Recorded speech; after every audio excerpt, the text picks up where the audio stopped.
time and succession are not a part of his reality. They are created things that are subject to him. Colossians 1:17 says he is before all things, and in him all things hold together.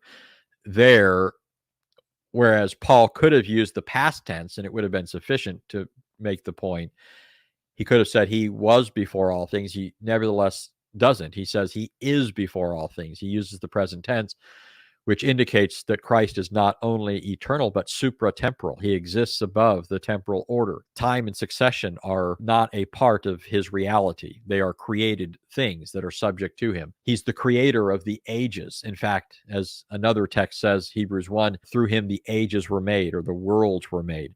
Hebrews 1:10 quotes Psalm 102, where it says, in the beginning, O Lord, you laid the foundations of the earth, the heavens, the work of your hands. They're going to perish, but you'll remain the same. Your years will never end. The idea is that God, according to the psalmist is saying that God is eternal in contrast to the temporal changing world.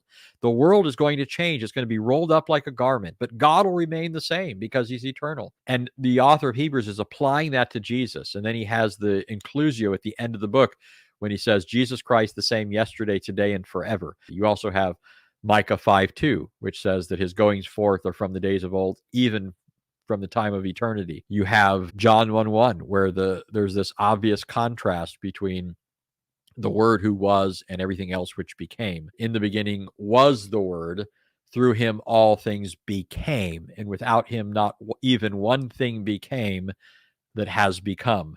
That's the literal meaning of the Greek there. There's an intentional contrast. In fact, it's beautiful in the Greek.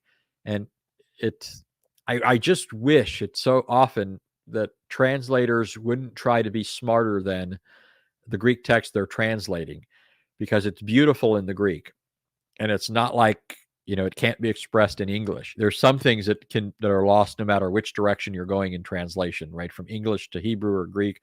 Every language have their idioms and their nuances and all this, but there's still things you can express that aren't that difficult to do. But in John 1, there's this continued, sustained contrast between the Word and everything else.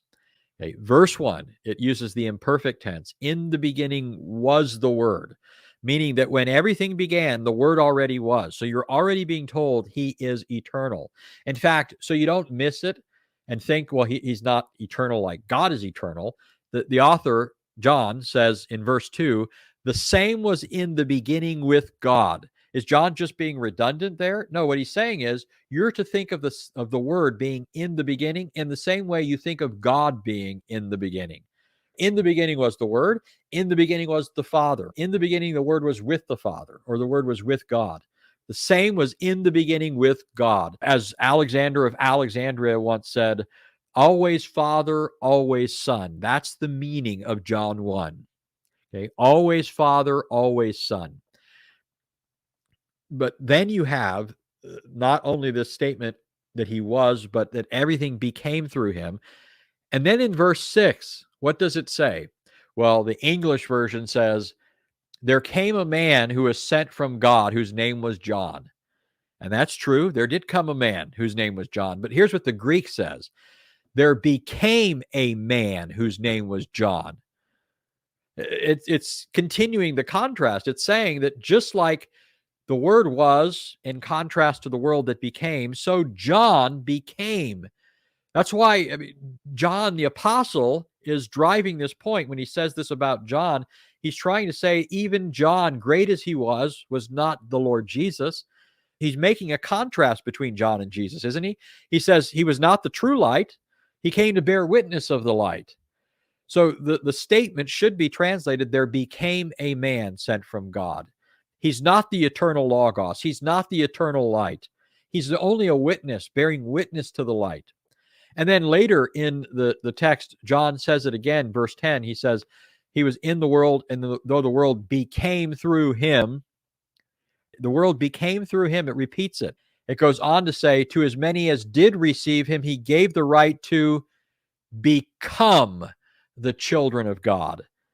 Jesus always has been the Word, always has been the Son. he gives people the right to become the children of God. Okay, this is a sustained point being made by John in the prologue. It's so unfortunate that the force of this isn't carried over into the English when it could be. So, Scripture's replete with evidence for Christ's eternality.